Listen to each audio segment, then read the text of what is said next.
My name is Mary, and I shall be your guide today through our tour of Universal Studios and our grand history. Of course, I could not do this job alone, so let me introduce my partner in crime, my other half, and most importantly, our driver, George. Be nice to him, considering our lives are in his hands. Now, just a reminder to stay inside the tram at all times during the tour. That includes your hands, feet, head, tentacles, or any other appendages you might have with you. The last thing we need is for someone to get caught on something or fall out of the car and create a real-world trolley problem. Contrived ethical dilemmas aside, how about we get this show on the road? After you, George! As we go along this tour, you will become familiar with the main features of our lovely park and learn some fun and interesting parts of our history.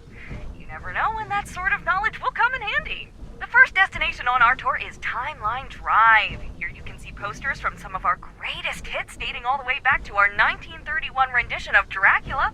If you're ever in need of something to watch on a Friday night, maybe give one of these a try. Some of them may be a bit old, but they're still beautiful works of art. Get some friends together and maybe try the original version of The Mummy or Creature of the Black Lagoon.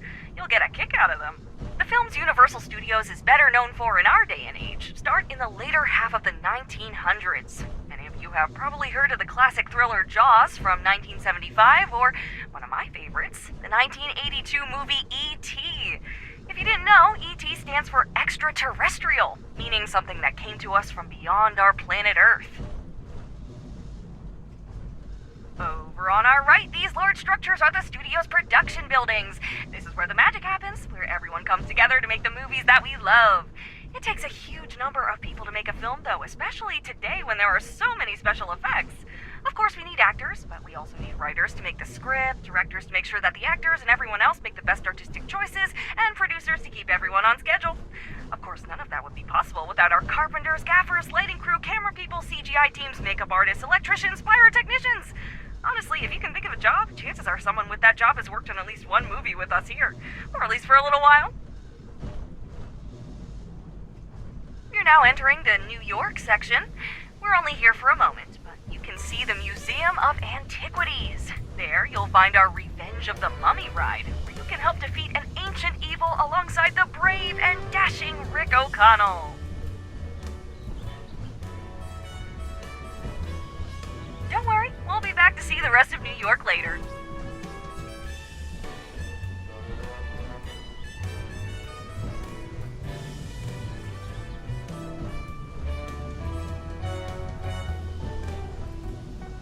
Now I welcome you to the Golden Gate City, San Francisco.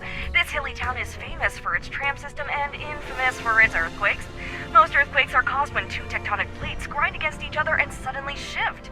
The entire planet is covered in these plates, and the places where they meet are called fault lines. Wouldn't you know it, most of California, San Francisco included, lies on a fault line, so you can expect a lot of earthquakes in this area. Speaking of which, I want to show you a little demonstration on how we make earthquakes in the movies.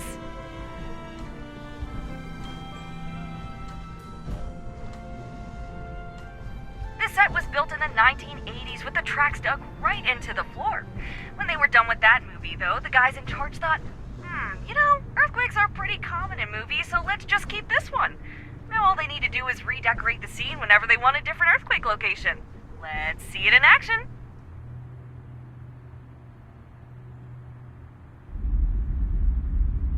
Here we go.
there too often, but it's seen some use and makes for a fun demo like that.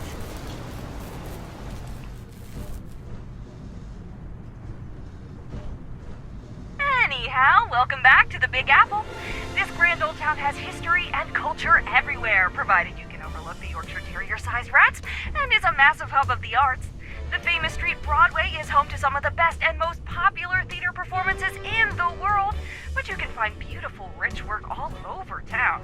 The city is like an incubator for the arts, a place where some of our country's greatest works are born, including a bunch of movies.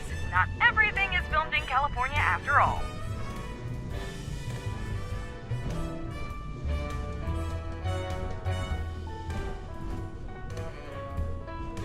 Passing on our left, we see the building where the ride based on Steven Spielberg's famous film E.T. runs. If you haven't yet, you should give it a whirl. Now that's something to phone home about.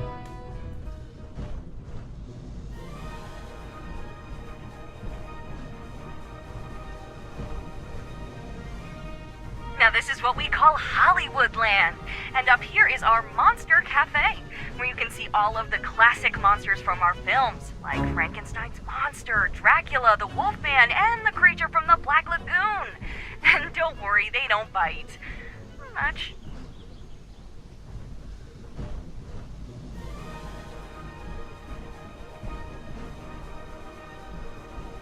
We're passing by the Universal Globe now. Right now it's missing something, though. I heard that Woody Woodpecker asked you to help find the missing letters and restore the globe. I hope to see those letters back soon. The park just isn't the same without them all spinning around. Something smells swampy. I heard a green ogre lives over there.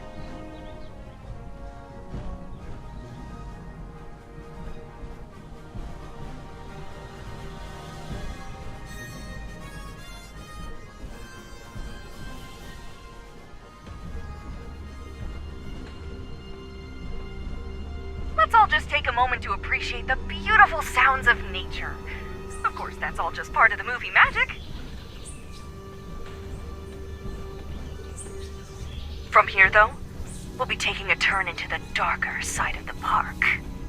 We now enter the realm of the Lord of the Jungle. Join me as we pay tribute to Kong. Kong. Kong. Everyone! Kong. Kong. Kong. Really? No one? I'm just...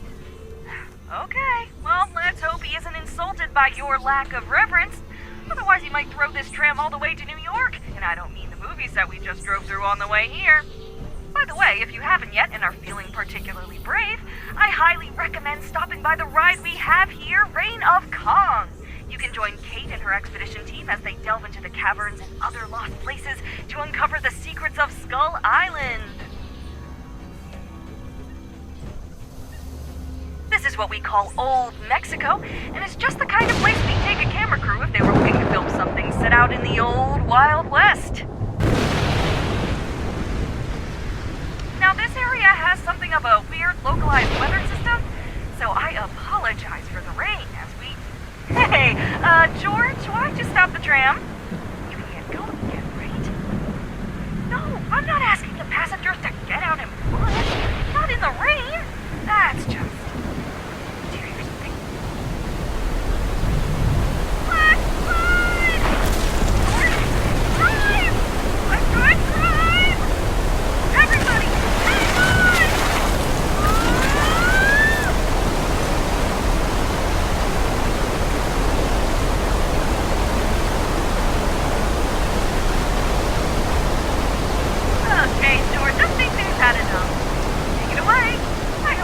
that little demonstration of how we make rain and floods happen on set.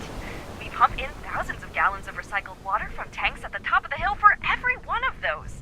If you were lucky, you might have also noticed the hidden pipes and sprinklers that are set into the roofs, trees, and telephone poles of the set, creating that lovely rain effect. But enough of the Wild West. Cowboys are fun and all that.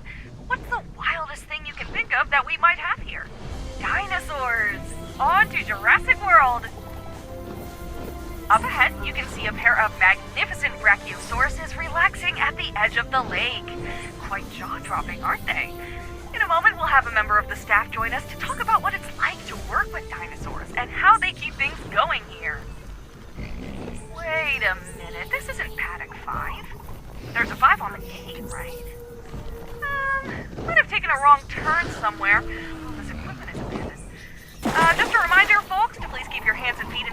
vehicle at all times.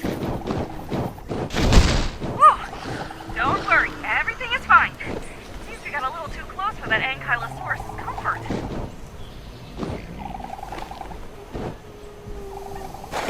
We can probably just skip through the rest of this section. I mean, everything's supposed to be contained and safe, but you never know when...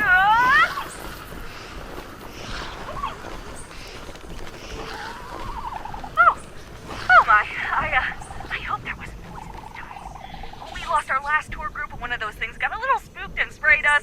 I mean, I don't feel like I'm about to keel over and pass out, but, well, maybe everyone should take a quick shower once we're done with the tour, just in case.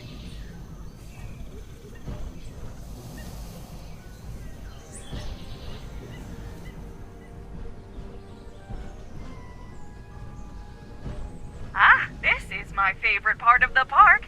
Welcome to Amity Island, where the sun is warm and the swimming is prime. If you're in the mood for a beach day, this is the place to... The beach is closed. I wonder why.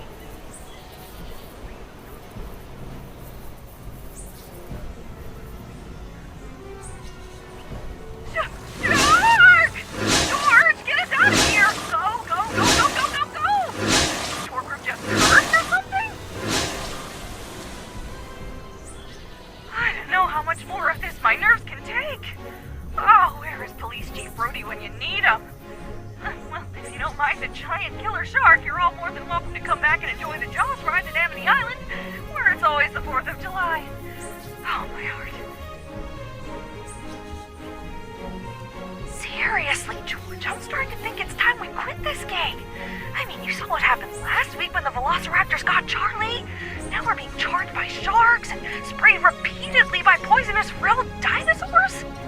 Well, I know it's otherwise a pretty good gig, but you don't think they'll feed us to the Velociraptors if we do, right?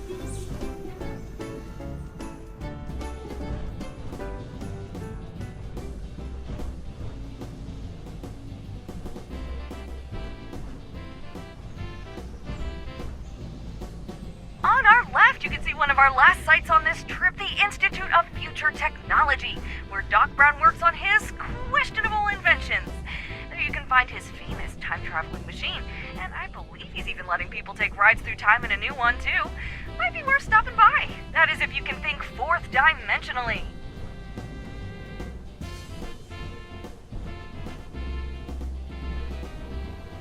Speaking of time travel, we're going to go back in time to 1955 to the famous Hill Valley Square.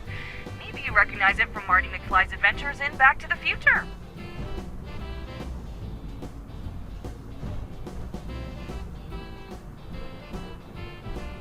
Oh look! There's Doc on the top of Hill Valley City Hall. What's he doing up there? Another one of his hair-brained experiments?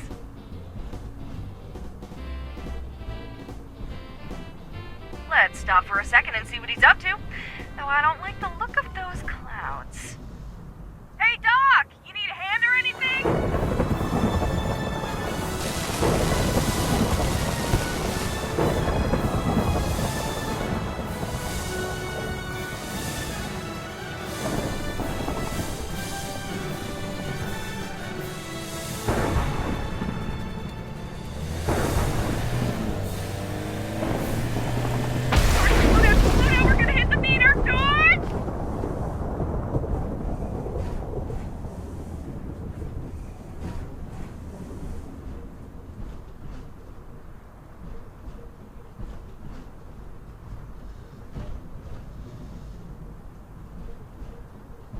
Look, George, you know I like it when you get my heart racing, but maybe leave the stunt driving to the professionals, okay? I'm not sure what that was, folks, but hopefully Doc is okay. We'll check the infirmary just in case once we're done here. Wouldn't be the first time we've seen him in there. We're entering the dark forest now, folks. I'd ask that you stay very quiet as we pass through these trees. You never know when something might be lurking nearby, and we don't want any monsters to notice us.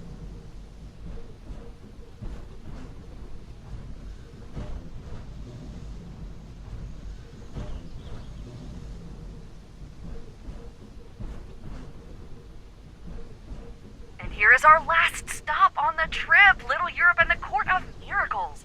Several of our monster movies were made here, at least can actually see a set of double doors that were used at... What's that sound? And drive, George, drive! What was that about? That looked like the bride of Frankenstein's monster. But where is... Look, there he is! At the top of the windmill! How did it catch fire? I think he's trapped in there. Oh no, the poor thing! Just kidding. While it may look like the windmill is on fire, it's actually just special effects. They will put out those fires in a few minutes, and there won't even be a singe on the structure itself. Now, just to be clear, because a lot of people forget about this, the monster we just saw is from the movie Frankenstein, but Frankenstein was the name of the scientist who created the monster, not the monster himself. A common misconception. But the scientist is the true monster of the story, at least in the original book, because of his arrogance, thinking he had power over life and death, and because he was unable to love his own creation. And with that, we come to the end of our time together. I hope that you enjoyed yourselves. If you did, my name is Mary, and my partner is George. If you didn't, my name is Sue, and the driver was just a figment of your imagination. Enjoy the rest of your day and come back anytime to ride Universal Studios' world-famous studio tour. Bye-bye!